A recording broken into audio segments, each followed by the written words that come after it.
The world can use more Kapha Dosha. Kapha Dosha is, in my opinion, easily one of the most beautiful of the doshas. It's calm, it's grounded, it's earthly, it's responsible, it's loving, it's kind, it's considerate. These are some qualities that Kapha Dosha is responsible for. Um, before doing this video, I did my Vata Dosha. I was a little more like, and then I did my Pitta Dosha, and I kind of found and then I had to breathe before I did my Kapha to try to bring myself back into this earthliness. Uh, on some of the downsides, sometimes Kapha could be so grounded as a dosha that it can lose enthusiasm. It might not um, care to update its identity or its, involve itself in any activity full of movement, and that can kind of depress Kapha dosha. And if it stays there and stays still for too long, it can become very dense and dull, and its voice becomes monotone and it becomes very boring. But I think that this is when it's excessive. You know, when it's excessive, it becomes sticky, right? It's the elements of earth and water, and earth and water is what we need for growth. These, in my opinion, are some of the richest people. You know, they're rich, they're abundant with love and laughter. They're also abundant with money and physical assets. Okay, many kapha doshas have material things that bring them stability, comfort, whether it's their home a lot of times, the things inside of their home, a painting, a certain kitchen set full of cooking materials, things that allow it to feel homey.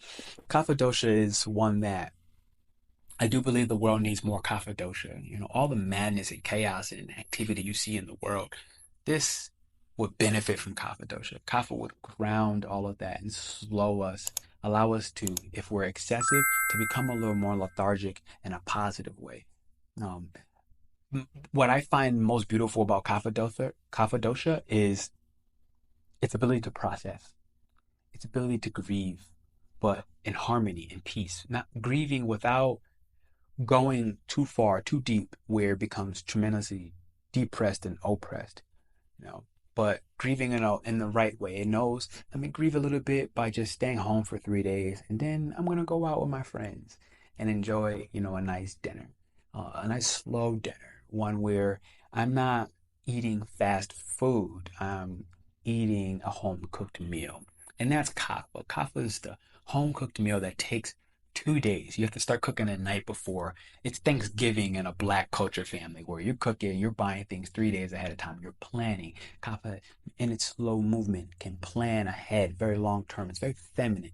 And feminine energy is the place you want to plan long term projects. Masculine energy, like Pitta, even Vata at times can be like go, go, go, wants to move forward, fire and air. They wanna move, they wanna do, they wanna act. But sometimes they're doing that without having the long-term plan planted in seed ahead of time. And that's what Kapha is great for. You know, it is a divine feminine energy.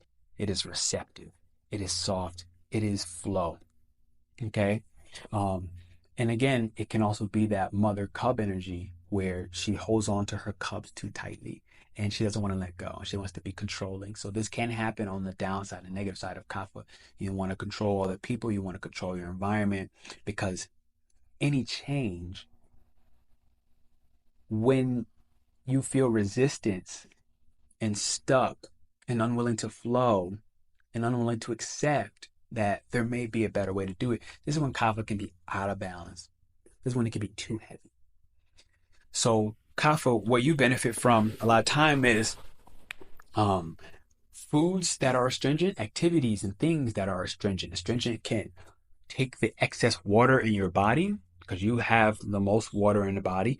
Um, if you feel your body feel like water or jello or jiggly, like sometimes I go like this because I'm a Vata dosha, for example.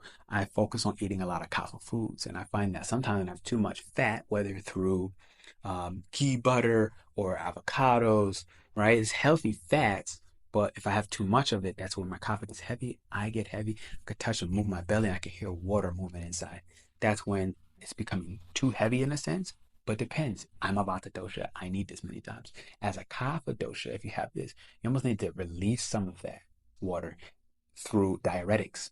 So, um, any foods that have the ability to help you sweat, uh, cashews are great, right? Because they're dry. So they dry out that excess water if you have that excess water in your body. And you kind of know if you do, especially if um, one of the beautiful things, Kapha is the one who has beautiful hair, right? They have luscious hair. Their skin is completely hydrated. It's like you didn't even put any lotion on, and your skin just is illustrious. It's vibrant. It's enviable. Even. It's like wow, like how your skin looks so great. Like how do you shine so bright? They have very strong muscles. They're very dense. Their organs on the inside are very healthy. They have a healthy heart. They have a healthy liver, healthy spleen. And as we know, the spleen, the heart, the stomach, these all carry certain emotions. They carry certain energies. They're portals of vortexes of energy. And Kapha has these naturally, all of these organs are pretty well managed and taken care of just because they're born Kapha. And this is what's beautiful about them, in my personal opinion. Um, so for Kapha dosha, if you're ever feeling too heavy, you just want to eat lighter. You're the one heavy out of Vata, Pitta, and Kapha. Only Kapha has the heavy quality innate in its constitution. Okay. And so, you know, you might need to read less. If you're feeling real heavy, reading something that can help ground and slow our mind and slow our soul, bring our soul to a certain sense of comfort and feeling good and warm and cozy, having covers over you, right? This is a kapha type activity. Dense and getting heavier and heavier. You may need to take the covers off. A lot of times, kapha needs to heat themselves up. They have a cold constitution. So eating things like a mango, which can heat up your internals. This can be great. Eating things that are more like beets or betabel in Spanish, these are great because they're liquefying. And so the liquefying quality of a beet will heat up your internal organs and help you actually lose fat, lose weight, become lighter within your being. Okay. Mango may not be the best because it's still a democulant, which basically means it adds mucus. Kapha dosha is about mucus. Mucus isn't bad by default, right? We know mucus when we get sick and then all the snot's coming out. But there's mucus that also, the mucous membrane keeping your joints healthy and allowing you to walk without pain, without creaking knees or, you know, wrist arthritis. Kapha dosha doesn't usually experience things like arthritis. This is more of a vata issue of dryness. So these are some of the positives about kapha, and that cushion you have, not having back pain because you have a good mucosis layer in your spine in between each one of the bones. These are positive things for kapha. It's what allows them to share their strength and durability in the world. That durability of that kapha mucus layer translates to being able to have a very resilient foundation in their life, in their finances, in their love that they share. And so these are some of the positives where we're digging a little deeper into the Kapha dosha as we get into the 8-week Ayurveda course. If it's something of interest to you, you can do that with us. All right, March 2nd, 2025, we're actually beginning this. And I'm excited about it. I think it's a tremendous joy. Uh, you'll get a 15 to 20 minute video ahead of time.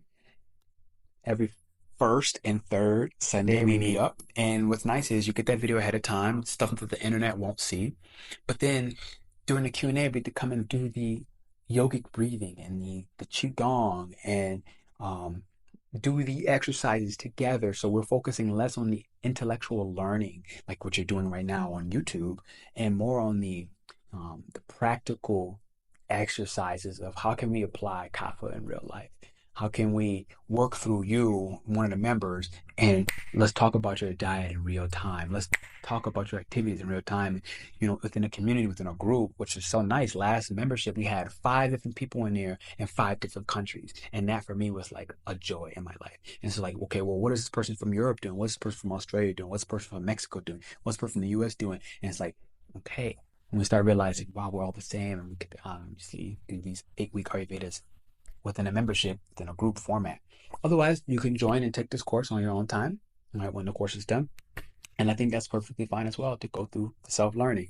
Hit the thumbs up and a like button, Kapha Dosha. Later, I'll be doing, Kapha Vata in combination, Pitta Kapha in combination. When it's combined with the two, what kind of person does it make now? But this is just about the Kapha Dosha on its own as a superpower, which I believe you truly are. I believe the world needs more Kapha Dosha. If you agree, drop that down below and let me know if you're a Kapha.